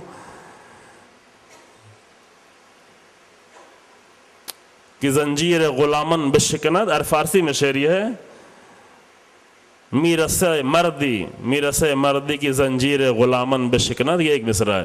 ایک ایسا مرد میں تمہارے زندانوں کے روزن سے دیکھ رہا ہوں. اہل فارس کو مخاطب کر کے کہا تھا، اہل ایران کو مخاطب کر کے، کہ میں تمہارے زندانوں کے روزنوں سے یہ دیکھ رہا ہوں، تمہارے زندانوں کے جھروکوں سے میں یہ دیکھ رہا ہوں کہ میرسد مرد کی زنجیر غلامن بشکند. ایک ایسا مرد آنے والا ہے جو تمہاری غلامی کی زنجیروں کو توڑ دے گا. اور یہ غلامی کی زنجیریں ٹوٹیں گی تو کس سے؟ وہ توحید کے ذریعے سے ٹوٹیں گے. فقط توحید میں یہ قوت ہے، اور وہی توحید کے جو کربلا میں نظر آئی. کربلا میں سب سے زیادہ جو جلوہ نظر آیا ہے وہ توحید کا جلوہ ہے عزیزو. اس موضوع پہ دو جگہ اشرا، ایک سال 7-8 سال پہلے دبئی میں اور 5 سال پہلے بامبے میں اسی موضوع پہ پڑھنے کی توفیق ہوئی، اور وہ دونوں اشرا انٹرنیٹ پر موجود ہے. البتہ حق پورا نہیں ادا ہو پائے، لیکن جا کر دیکھیں اگر فرصت ہو کسی کو کہ واقعاً کربلا میں کیسے توحید کے جلوے نظر آئیں. کہ جس کا ایک نمونہ ابھی رائے پیٹا میں اشرا جو پڑھا تھا کربلا معراج عشق، اس میں بھی وہی پہلو تقریباً کچھ آیا کہ وہاں پہ کون سا عشق کام کر رہا تھا، کون سے توحید کے جلوے کام کر رہا. کربلا پوری توحید سے بھری ہوئی ہے، اور جلوے توحید کے، اس میں پورا جلوہ، ہر جگہ توحید کا جلوہ نظر آ رہا ہوتا. یہ آ کر زنجیروں کو توڑ دیتی ہے. صرف نعرہ زبان سے لا الہ الا اللہ کہنا یہ کچھ نہیں کرتا. عراق میں جب سیکنڈ ورلڈ وار میں برطانیہ نے حملہ کیا، اور برطانیہ کا لشکر چونکہ ہر طرف سے کوشش تھی، ادھر روس کی کوشش تھی، ادھر برطانیہ کی، اور عراق کی سرزمین سے گزر رہا تھا، اور وہاں کے کمانڈر نے عراق کی سرزمین سے گزرتے اس نے پہلی بار سے، اس زمانے میں زیادہ مسلمان نہیں تھے یورپ میں، ابھی تو بہت بڑی تعداد ہو گئی ہے مسلمانوں کی یورپ میں، یورپ کے ملکوں میں بہت بڑی تعداد ہو چکی ہے، لیکن سیکنڈ ورلڈ وار میں مسلمان وہاں پہ نہیں تھے. اگر تھے بھی تو کوئی جانتا نہیں تھا، کوئی اذان نہیں ہوتی تھی، کوئی مسجد نہیں تھی. ابھی تو بہت سارے چرچ ہیں جو مسجد میں تبدیل ہو گئے ہیں، فرانس میں، برطانیہ میں، امریکہ میں. ابھی فرانس میں 60 لاکھ سے زیادہ مسلمانوں کی تعداد ہے. وہ پہلے اتنا نہیں تھا، نہ کوئی مسجد تھی نہ کوئی اذان. یہ کمانڈر جب عراق کی سرزمین سے گزرا، اور ابھی 1 گھنٹہ سے زیادہ باقی تھا اجالا ہونا صبح کا، اندھیرے میں، رات میں. عجیب ہے نا، ہم لوگوں کے لیے اب یہ نہیں، چونکہ ہم لوگوں کی عادت ہو چکی ہے. لیکن ایک نیا آدمی آ کر دیکھے کہ ابھی 1.5 گھنٹہ تقریباً باقی ہے، صبح ہونے میں 1.25 گھنٹہ باقی ہے، اور بلند آواز میں لا الہ الا اللہ اور اللہ اکبر کی صدا بلند ہوئی. وہ گھبرا گیا، کیا ہو گیا؟ کہیں میرے خلاف کوئی سازش تو نہیں ہو رہی ہے، کوئی فوج تو نہیں آ رہی، کوئی لشکر تو نہیں آ رہا ہے؟ جلدی جلدی معلوم کیا کہ کیا ہو رہا ہے، دیکھو یہ آواز کہاں سے آ رہی ہے. لوگوں نے جا کر تحقیق کی، معلوم ہو کہ نا ایک مسجد سے آواز آ رہی، اذان دی ہے. کہا کس لیے اذان دی جا رہی ہے؟ کہا کہ بھی مسلمان لوگ آئیں گے نماز پڑھنے کے لیے اور نماز پڑھیں گے اور عبادت کریں گے. کہا یہ ہمارے کچھ خلاف تو نہیں ہونے والا ہے؟ کہا نہیں، تمہارے کچھ خلاف ہونے والا نہیں ہے. تو کہا ٹھیک ہے، جتنا ان کو گلا پھاڑنا ہے پھاڑنے دو، ہمیں کوئی فرق نہیں پڑتا. خوب ممکن ہے بعض آوازوں سے صرف گلا پھٹ رہا ہو لیکن دشمن کو کوئی خطرہ نہ لگ رہا ہو، لیکن بعض آوازوں سے گلا نہیں پھٹ رہا ہو لیکن دشمن ڈر رہا ہو. توجہ بھائی، آپ نے آوازوں سے تو دشمن نہیں ڈرتا. امام خمینی رحمۃ اللہ فقط تسبیح لے کے پڑھا کرتے تھے. کوئی لائبریری، آخر زمانے میں لائبریری بھی کچھ نہیں تھی، 2-3 کتابیں، ایک قرآن تھا جو ہر تھوڑی دیر پہ اٹھا کے چند صفحہ قرآن کا پڑھتے تھے، تھوڑی دیر پہ اٹھا کے پڑھا کرتے. حتیٰ اسپتال میں بھرتی کیا، اسپتال میں تھوڑی دیر پر، چونکہ وہ چھپا ہوا کیمرہ لگایا ہوا تھا، وہ کیمرہ بعد میں معلوم ہوا، لوگوں کو پتہ بھی نہیں تھا، خود امام خمینی کو. بعد میں بیماری کی حالت میں، شدت کی بیماری، جب اٹھا نہیں جا رہا تھا، جب پیشانی پہ سجدگاہ لگایا جاتا تھا، کوئی اٹھا کر بٹھاتا تھا. جو حالت پوری ہے کہ پہلے پکڑ کے اٹھا کر نماز پڑھاتے تھے، پھر وہ بھی مشکل ہو گیا تو لیٹے نماز پڑھتے تھے، لیکن اس حالت میں بھی تھوڑی دیر پر قرآن اٹھا کر تھوڑی دیر قرآن پڑھتے جتنی ہمت ہوتی تھی. یہ انسان صرف قرآن پڑھتا تھا اور تسبیح لے کر تسبیح پڑھ رہا ہوتا تھا. لیکن اس ملائم آواز میں جو جب تقریر کرتا تھا تو اپنے مجمع کی طرف نگاہ بھی نہیں اٹھاتا تھا. تقریریں موجود ہیں ابھی، شروع کے زمانے میں تقریر کرتے تھے مجمع کو دیکھ کے تقریر کرتے تھے. آخر کے زمانے میں جب تقریر کرتے تھے سر جھکا ہوتا تھا اور دھیرے جملے بول رہے ہوتے تھے. لیکن یہ دھیرے بولے ہوئے جملوں کا اتنا اثر ہوتا تھا کہ دنیا کی بڑی طاقتیں لرز رہی ہوتی تھیں، کیونکہ یہ جملے زبان سے نہیں نکل رہے ہوتے تھے، دل سے نکل رہے ہوتے تھے. اس دل سے جس میں توحید ہے اور اس دل سے جس میں کربلا ہے. توحید کا کربلا سے یہ رابطہ ہے سیسو گہرا. یہ فرمایا کہ ہمارے پاس جو کچھ بھی، ماں ہر داریم از سید الشہداء داریم، ماں ہر داریم از محرم و سفر داریم، جو کچھ ہمارے پاس ہے محرم و سفر سے ہے، جو کچھ ہمارے پاس ہے وہ سید الشہداء سے. لیکن یہ جھکے ہوئے سر سے زبان پہ جو کلمات نکلتے تھے چونکہ دل سے نکلتے تھے، زبان سے نہیں نکلتے تھے، اور اس دل میں کربلا اور توحید ہوا کرتی تھی. لہذا یہ آواز اور یہ ایک جملہ دلوں کو ہلا دیتا تھا، اپنے دلوں کو بھی ہلا دیتا تھا. روتے تھے لوگ آ کر جوان سر سن کے، اور دشمن کے دلوں کو بھی ہلا دیتا تھا. یہ کربلا کا اثر ہے، کربلا کے اثرات. جو ہمارے موضوع میں یہ کربلا کا اثر شامل تھا، یہ کربلا کے اثرات ہیں. تو بعثت سے یہ کام بہت ہی، یعنی بعثت عظیم ترین مرقع ہے اور عظیم ترین تاریخ کا حصہ ہے کہ جس میں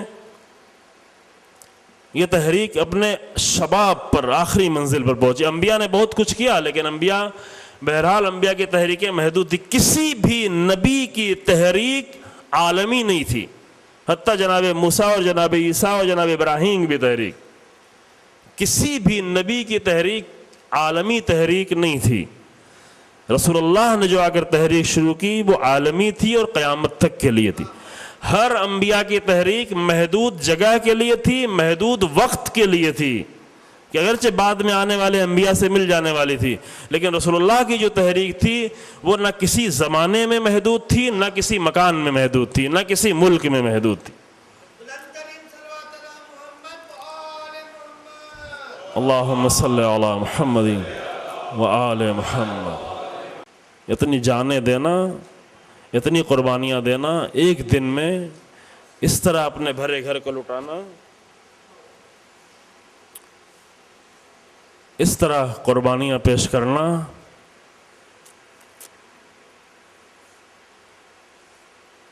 یہ کام جان کر آگاہی کے ساتھ ہو رہا ہے. اور حسین ابن علی اور تمام حسین کے اصحاب جانتے ہیں کہ میں جو کچھ کر رہا ہوں اس کا اثر کیا ہوگا. نہ آگاہانہ طور پر نہیں ہے، یہ نہیں کہ بے خبری میں ہو رہا ہے، بے خبری میں آ کر جمع کر لیا گیا ہے، تلواریں چلا دی گئی ہیں، مار دیے گئے ہیں.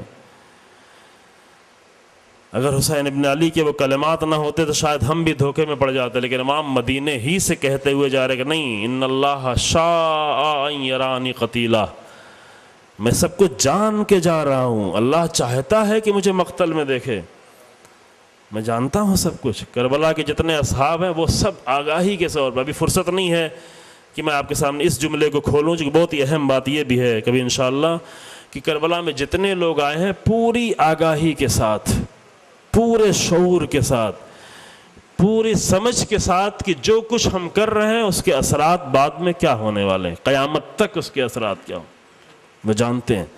اس لیے ان کو اتنا بڑا کارنامہ انجام دینا مشکل نہ رہا، ورنہ تیروں کے سامنے کھڑا ہونا کوئی آسان کام نہیں عزیزو۔ ایک تیر آ جائے تب تک کھڑا ہوا جا سکتا ہے، لیکن تیر آتے رہیں اور کھڑا رہے انسان، تیر آئے جسم میں چبھے، ہڈیاں توڑے، خون نکلے، جسم میں داخل ہو جائے، ایک تیر آ کر داخل ہو گیا، دوسرا آ کر داخل ہوا، تیسرا آ کر داخل ہوا، مسلسل یہ سلسلہ جاری ہے، لیکن قدم میں ذرہ برابر لغزش نہیں ہے۔ یہ اتنا حوصلہ کہاں سے ملے گا؟ یہ وہیں سے ملے گا جو یہ جانتا ہو کہ میں کیا کر رہا ہوں اور جو کر رہا ہوں اس کا اثر کیا ہونے والا ہے۔ کوئی معمولی مسئلہ نہیں ہے عزیز۔ اور آخر میں حسین ابن علی اپنے 6 مہینے کے بچے کو خاک میں چھپا کر اپنے ہاتھوں سے تلوار کی نیام سے زمین کربلا پہ قبر بنا رہے ہیں، ایسے وقت میں جب بالکل تنہا ہے حسین، بالکل تنہا ہے۔ کربلا میں جتنا بھی مشکل وقت حسین ابن علی پہ پڑتا تھا، اس کے پہلے کوئی نہ کوئی ساتھ ہوا کرتا تھا، لیکن اب جو سخت ترین وقت آیا ہے وہاں پر حسین ابن علی بالکل تنہا ہے۔ اور جب سب سے سخت وقت آیا ہے کہ اپنے ہاتھوں سے اپنے 6 مہینے کے بچے کو چھپانا، تو وہاں بھی حسین تنہا ہے، خود ہی قبر کھود رہے ہیں، خود ہی جلتی ہوئی زمین پہ قبر بنا رہے ہیں، خود ہی اپنے بچے کو قبر میں لٹا رہے ہیں، پھر خود ہی اس بچے کے اوپر جلتی ہوئی خاک ڈالتے چلے جا رہے ہیں، پھر خود ہی تنہا قبر پہ سر رکھ کر رو رہے ہیں، کیونکہ صبح سے اب تک حسین ابن علی نے اتنے لاشیں اٹھائے ہیں، لیکن یہ سوچ سوچ کے نہیں روتے تھے کہ اگر میں روؤں گا تو رباب کیا کرے گی، اگر میں روؤں گا تو میں فروا کیا کریں گی، اگر میں روؤں گا تو زینب کیا کرے، اگر میں روؤں گا تو خیمے میں بیٹھی ہوئی بیویاں کیا کریں گی۔ لیکن اب خیمے کی پشت پہ تنہائی ہے، حسین ہے اور تنہائی ہے، اب کوئی دیکھنے والا نہیں ہے، اس لیے حسین ابن علی نے قبر پہ سر رکھ دیا اور گریہ کیا، بے اختیار گریہ کیا، دل بھرا ہوا تھا، صبح سے لے کر ابھی تک حسین کا دل بھرا ہوا تھا۔ اب تھوڑی دیر حسین رو رہے ہیں، اب کوئی نہیں ہے، اے زینب جا کر حسین ابن علی کو سہارا دو، اے ام کلثوم جا کر حسین کے بازو کو پکڑ کے اٹھاؤ، لیکن یہاں کوئی نہیں تھا عزیزو۔ ایک روایت میں ملتا ہے کہ ایک آواز آئی تھی آسمان پہ، داہو یا حسین فَإِنَّ لَهُ مُرْضِعَةٌ فِي الْجَنَّةِ، اے حسین اب اس قبر کو چھوڑ دو کیونکہ جنت میں کوئی سنبھالنے والا موجود ہے۔ حسین ابن علی نے قبر چھوڑ دی، لیکن عزیزو زیادہ مصائب نہیں پڑھنا، لیکن بعض جوانوں نے تقاضا کیا ہے کہ تھوڑا زیادہ مصائب پڑھیں، مشکل ہوتا ہے عزیزو۔ اچھی بات ہے کہ مصائب سننے کا تقاضا کیا جائے، لیکن اب جو حسین ابن علی خیمے کی طرف پلٹ کے آ رہے ہیں تو بس بالکل اکیلے آ رہے ہیں، صرف روز عاشور تنہا حسین ابن علی کی تھوڑی دیر کی تنہائی کا تصور ہی کافی ہے زندگی بھر رلانے کے لیے عزیزو۔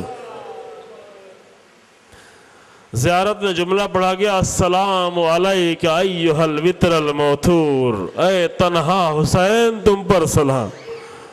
وتر کے معنی تنہا، ایک اکیلا حسین۔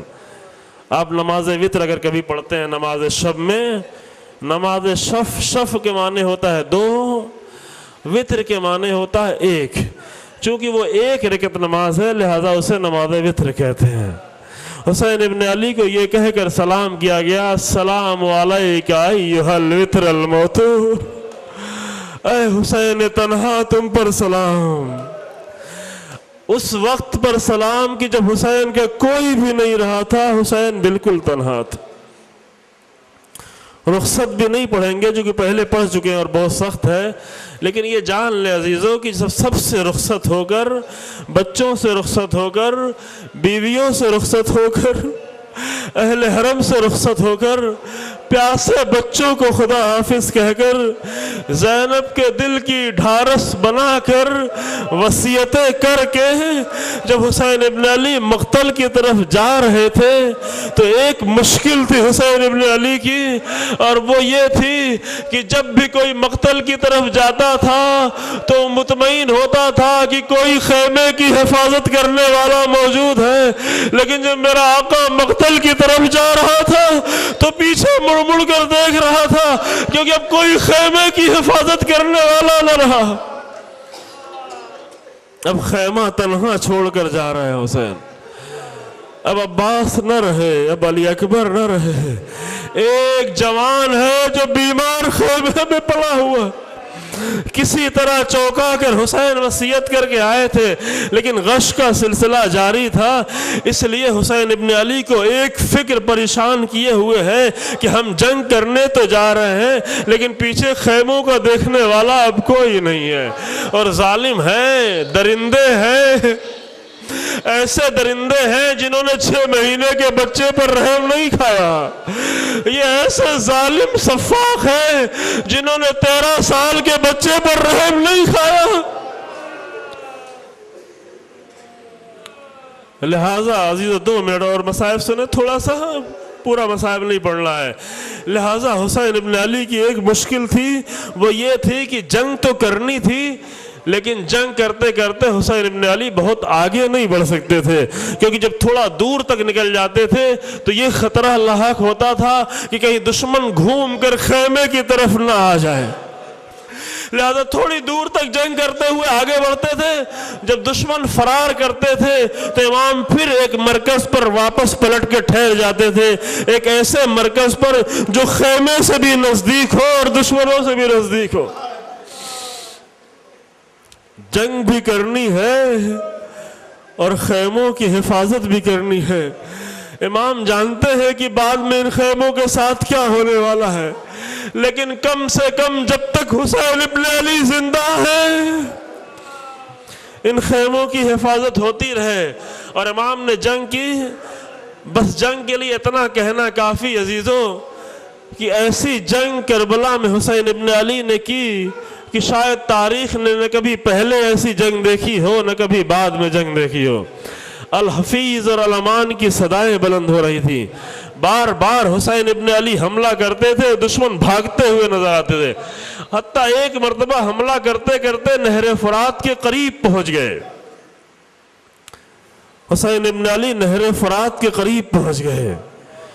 نہر فرات کے قریب پہنچنے کے بعد مجھے نہیں معلوم کیا کہا ہوگا، لیکن شاید دل میں یہ خیال آیا ہو، اے میرے بھیا عباس تم بہت دل بھر کے جنگ نہ کر سکے، اٹھو دیکھو اب تمہارا آقا جنگ کر رہا ہے، اے میرے بھیا اٹھو دیکھو حسین کی جنگ کو دیکھو، تم نے حسین کو تنہا چھوڑ دیا لیکن اب حسین کی جنگ کو دیکھو۔ لیکن ظالموں نے جب حسین ابن علی کو دریائے فرات کے بہت قریب دیکھا نہر علقمہ کے، تو انہوں نے اپنے باطل خیال میں یہ سوچا کہ کہیں حسین پانی نہ پی لیں۔ یہ وہی سوچ سکتے تھے عزیزو، وہی سوچ سکتے تھے، کیونکہ اگر ان کے پاس عقل ہوتی تو اتنا ضرور سوچتے ہیں کہ تھوڑی دیر پہلے جس کے ہاتھوں میں 6 مہینے کا بچہ کملا گیا ہو، پانی مانگتا رہا اور پانی نہ ملا، وہ بھلا کیسے پانی پیے گا۔ تھوڑی دیر پہلے جس کی نگاہوں کے سامنے اس کے جوان بیٹے کے سینے پہ برچھی کا پھل لگا ہو اور وہ جا کر اپنے بوڑھے باپ سے پانی مانگ کے آیا ہو لیکن پانی نہ ملا ہو، بھلا وہ حسین کیسے پانی پی سکتا ہے؟ لیکن اگر ان کے پاس اتنی عقل اور اتنا شعور ہوتا تو حسین ابن علی کے مقابلے میں جنگ کرنے کیوں آتے عزیزو؟ اپنے ناقص ذہن سے انہوں نے یہ سوچا کہ اگر حسین پانی پی لیں گے تو پیاسے حسین سے جنگ کرنا اتنا مشکل ہے، اگر حسین نے پانی پی لیا تو بھلا حسین سے کیسے جنگ کی جا سکتی ہے؟ یہ روکنے کے لیے انہوں نے حکم دیا اور لشکر کی ایک ٹولی دوسری طرف سے خیمے کی طرف بڑھنے لگی۔ اللہ اکبر۔ بس یہ آخری جملے ہیں مصائب کے عزیزو۔ مقتل میں عمر سعد کے لشکر کی ایک ٹولی خیموں کی طرف بڑھنے لگی، گھوڑے دوڑنے لگے اور ادھر شبر نے پکار کے کہا، اے حسین تم پانی پینے کی تیاری کر رہے ہو اور تمہارے خیموں پر حملہ ہو رہا ہے۔ امام نے جو پیچھے مڑ کے دیکھا ایک لشکر کا ایک گروہ حسین ابن علی کے خیمے کی طرف بڑھ رہا تھا۔ وہ حسین پر مصیبت کا وقت آ گیا۔ ایسے وقت میں حسین کسے یاد کرے اور کسے پکارے؟ بس ایک آواز دی، یہ آواز تھی، آخری پیغام تھا حسین ابن علی کا اور یہ تاریخی پیغام ہے جو قیامت تک باقی رہے گا۔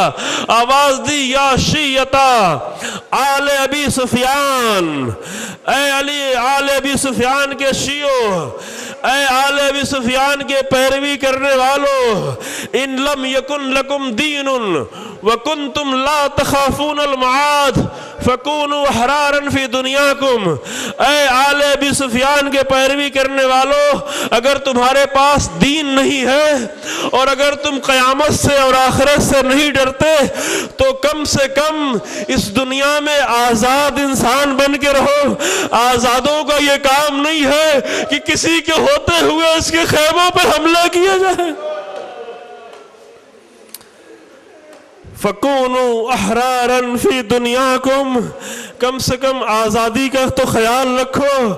فَارْجَعُوا إِلَىٰ حَسَابِكُمْ، اگر تمہیں آزادی کبھی پاس نہیں ہے تو کم سے کم اپنے حسب و نسب کا خیال رکھو۔ إِن كُنتُمْ عَرَبًا، اگر تم عرب ہو تو عرب کی غیرت کا تو خیال کرو۔ کتنی فریادیں بلند کرنی پڑی حسین ابن علی کو۔ اگر تمہیں کچھ بھی پاس نہیں ہے تو کم سے کم غیرت عرب کا خیال کرو۔ اقاتلکم وتقاتلونی، میں تم سے جنگ کر رہا ہوں تو تم مجھ سے جنگ کر رہے ہو، آؤ ہم ایک دوسرے سے جنگ کرتے ہیں۔ اس بیچ میں ان بیویوں نے کیا خطا کی ہے؟ تم خیموں پہ حملے کیوں کر رہے ہو؟ یہ جملہ سننا تھا کہ حسین ابن علی کے اس جملے کا اثر ہوا، لشکر واپس پلٹ گیا، لیکن واپس پلٹنے کے بعد چاروں طرف سے امام کو گھیر لیا، چاروں طرف سے تیروں تلواروں کی بارش ہونے لگی۔ حسین ابن علی بھی گھوم کر چاروں طرف جنگ کر رہے ہیں، لیکن جنگ کرتے کرتے ایک پیشانی پر تیر آ کر لگا۔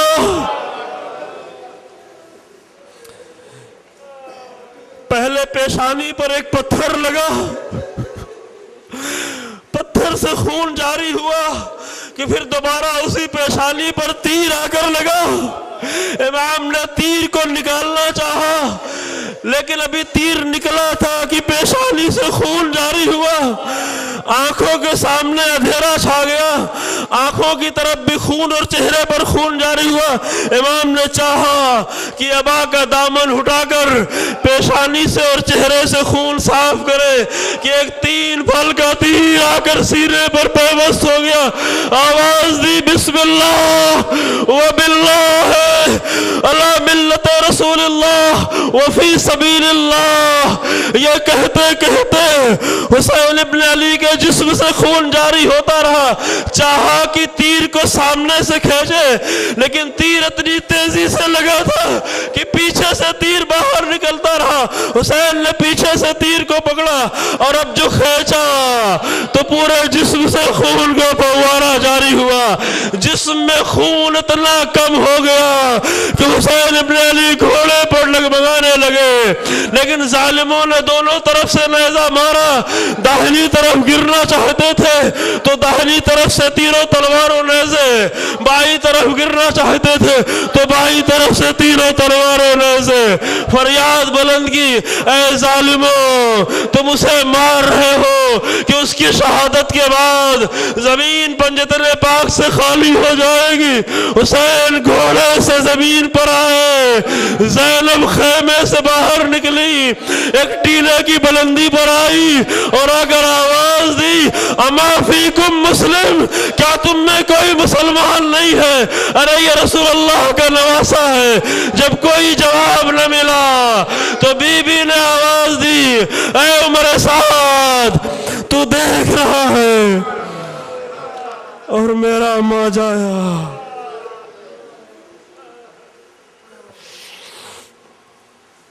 انا للہ وانا الیہ راجعون۔ سیعلم الذین ظلموا ای منقلب ینقلبون۔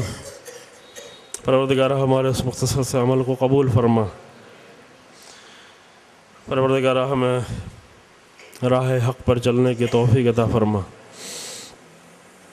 پروردگارہ عالم اسلام میں جہاں جہاں بھی مشکلات ہیں ان مشکلات کو حل فرما، ظالموں کے ظلم کو ان کی طرف پلٹا دے، اہل بیت کے حرم اور علماء اور مراجع کرام اور مومنین عراق کی حفاظت فرما۔ زائرین جو حسین ابن علی کی زیارت کے لیے نکلے ہیں ان کی حفاظت فرما، علماء حق کی حفاظت فرما، رہبر انقلاب کو عزت و طول عمر عطا فرما، امام زمانہ کے ظہور میں تعجیل فرما اور ہمیں امام کے امان و انصار میں شمار فرما۔ ربنا تقبل منا۔